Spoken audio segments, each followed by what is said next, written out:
अस्सलामुअलैकुम।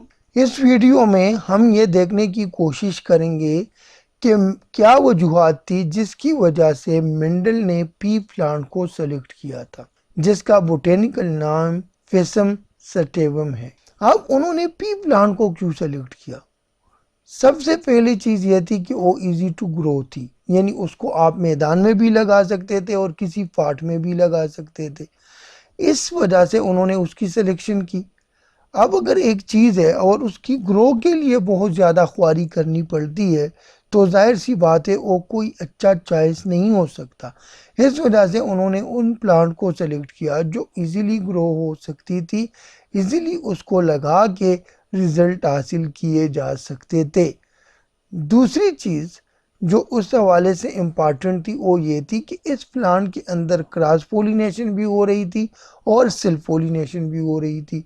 यानी एक प्लांट के अंदर क्या था, सेल्फ पोलिनेशन के केस में एक प्लांट के अंदर एक किस्म से पोलन और एक दोनों बन रहे थे।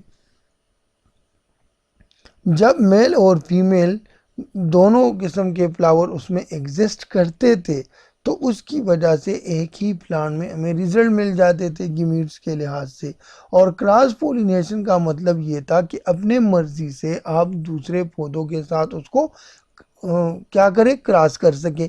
तो क्रॉस पोलिनेशन ने ये हेल्प की और सेल्फ पोलिनेशन ने ये हेल्प की कि अपने मर्जी के जिस प्लांट को हम देखना चाहते हैं वो हम हासिल करें। और आप लोगों को पता है कि मेंडल ने सबसे पहले क्या किया, उन्होंने हमेशा फेवर प्लांट लिए, यानी उन्होंने टीटी ली, उसको क्रॉस किया टीटी के साथ।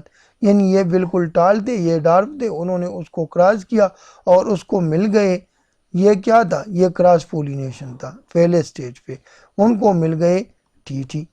अब ये जो मिले, अब जाहिर सी बात है अगर आप इसको इसके साथ क्रॉस करेंगे या इसके साथ क्रॉस करेंगे तो कोई रिजल्ट नहीं आना, यानी मर्जी का रिजल्ट नहीं आना था। इस वजह से तब यह मुमकिन था कि इसको इसी के इस प्लांट के अंदर ही क्रॉस किया जाए, उसको किसी और के साथ क्रॉस ना होने दे, बल्कि ये इस प्लांट में ही सेल्फ पोलिनेशन हो और फिर हमें रिजल्ट मिले। और जब उन्होंने इसको क्रॉस किया तो उसको रिजल्ट मिले 3-1 वाले, यानी उसको ये पता चला कि हमारे पास 3 प्लांट जो है वो टाल आ गए, लेकिन दोबारा से हमारे पास डार्क प्लांट आ गए थे, जबकि पहले उनको सारे प्लांट टाल ही मिले थे। और इसी से उसने नतीजा निकाला था कि ये जो फैक्टर मौजूद था डार्क के लिए तो वो ख़त्म नहीं हुआ था, बल्कि उन्होंने अपना एग्जिस्टेंस शो किया था सिर्फ उस केस में जब उसको दोबारा से अपना फैक्टर मिल गया, यानी डार्क का फैक्टर मिल गया। और पहले केसेस में उसको एक और फैक्टर ने जो टाल के जीन था ये वाला, इसने इसको क्या किया था, मास्क किया था, छुपा लिया था, इसके इफेक्ट को ख़त्म कर दिया था। तीसरी चीज़ जो इम्पॉर्टेंट है वो ये है कि लेस जनरेशन हो, यानी उसकी जो जनरेशन टाइम है वो कम हो। और हमें पता है कि जो फी प्लांट है तो वो मैक्सिमम 3 महीने के अंदर अपना ग्रोथ शो कर देता है, ठीक है, और कंप्लीट ग्रोथ दे देता है। तो लेस जनरेशन टाइम का क्या फ़ायदा है, वो ये है कि अब अगर वो किसी ऐसे प्लांट को लेता जिसने जाके 10 साल बाद हमें ये अपने सीड देने थे और उसी से पता चलना था कि सीड हमारे पास राउंड आए हैं या एक किस्म से वो जो थे वो रिंकल आए, तो फिर तो 10 साल के बाद उनको एक एक रिजल्ट मिलता और आखिर में वो खुद मर जाता। ये तो उन्होंने जो प्लांट सेलेक्ट किया वो 3 महीने के अंदर जाके अपना पूरा ग्रोथ दे रहा था।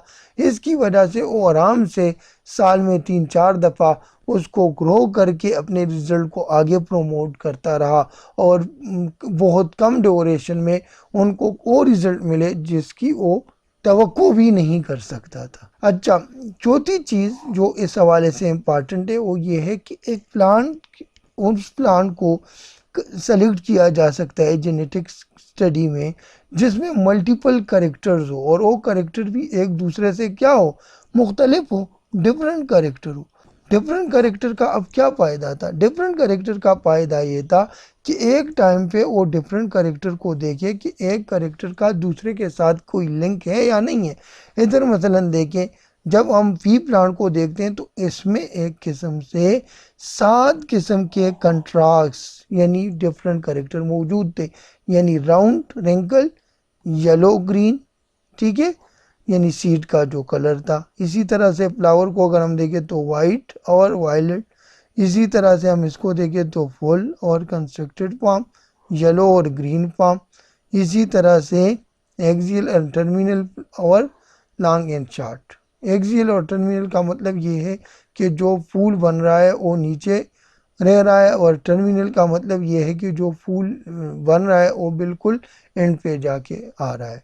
तो इस लिहाज से हम देखें तो हमें पता चलता है कि इसमें स्पेसिफिकली जो करेक्टर थे वो बहुत ज़्यादा मौजूद थे। इसी वजह से मेंडल ने इस प्लांट को सेलेक्ट किया था। बाकी ये थोड़ा सा ध्यान रखिए कि ये जो ऊपर के सारे प्लांट है तो इसका ये जो करेक्टर शो हो रहा है तो ये डोमिनेंट करेक्टर है, और ये जो नीचे करेक्टर शो हो रहे हैं तो ये क्या है, रिसेसिव करेक्टर है।